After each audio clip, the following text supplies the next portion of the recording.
I started telling you guys about it a couple months ago when I was here, called "What the Hell Is Wrong with You?" and it's kind of morphed into, because I believe in this country, and I believe in the fortitude of people, and I believe that happiness is a choice. So I had written this little excerpt, if you will, and on Friday, like the rest of the country, when everybody was trying to wrap their brain around it, there's obviously nothing funny as a comedian I could say about that. So I just put this post up because it was my way to process it. These opinions are solely mine.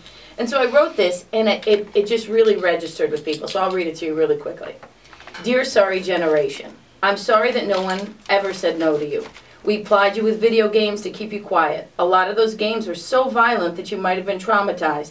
But we never said no to you because we wanted you to fit in, or maybe we just wanted to be your friend instead of your parent. Sorry that we gave everyone an award at the sports event.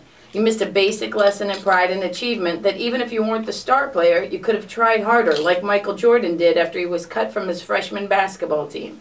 We all have adversity, but you would know that because we indulged you in the sense of entitlement that you felt you were owed.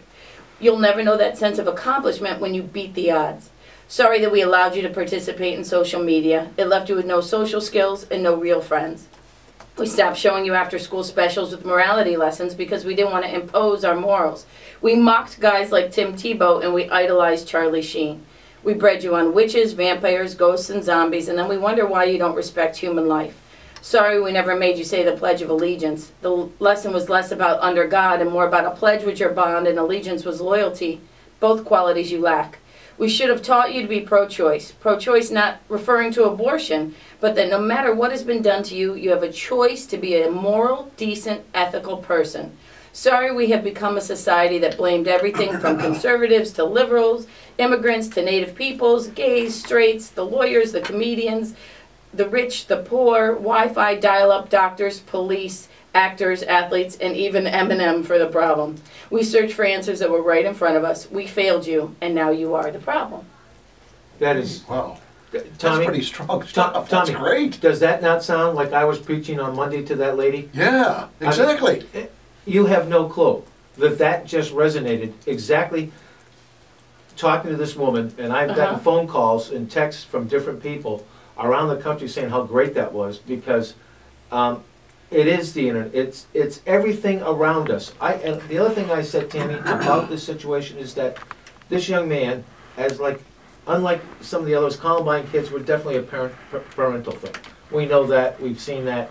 This young man was born with an illness, and there are so many kids today that are born that same way, that parents try to connect in such different ways. Let me just say, let me explain this, because literally, I have to tell you, almost 1 million people have seen this post. I only had 6,000 fans on my website, or on my Facebook page. People have shared it. Most people agree. There's a small percentage that disagree, but they're so crazy, they've threatened my son, they've posted as the shooter. This isn't about him.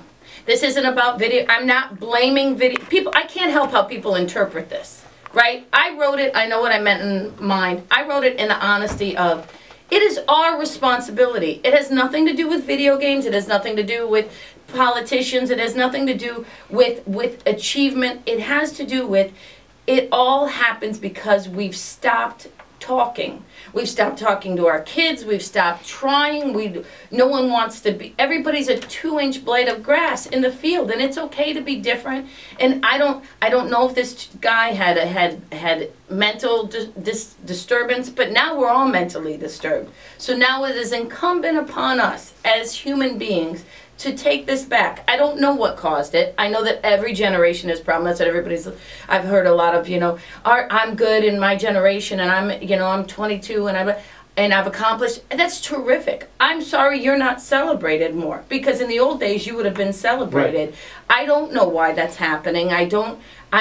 This is not a blatant, of course, you would be ridiculous to think that this applies to every single person. It's not a horoscope. It's my opinion, Yeah. And as a parent, you're taking a lot of extra pride in taking care of your son. But I also have the ability to have age behind me. I have a 4-year-old. At 42 years old, most people, their kids, my friends, their kids are grown up, or almost grown up. So I'm able to have that foresight of seeing, and everybody makes mistakes. I teach my son that every day. I think that's what parenting is about, is making a mistake and then correcting it and figuring out how to do it, navigating the waters together. But it's amazing to me how this has resonated with people. And for those people who get it, they understand what I'm saying. There are a few people saying, you make me feel worthless. If you let a complete stranger make you feel bad over a post that I had no idea. I posted on my page where it was my safe place. I can't help that people shared it. It lets people know the power of the internet. But you would be ridiculous to allow someone to make you feel anything less. And that's the message. The message is we need to teach these kids, not just kids, adults. Maybe we need to teach senior citizens. I don't know, but people need to be taught self-pride, self-accomplishment, and self-confidence. Because if you are all those things are manifested within yourself, then we're fully formed, functioning human beings. We can be a better society, because America was a great country. It still is. We're just afraid to say it. Good morning, you're on the air.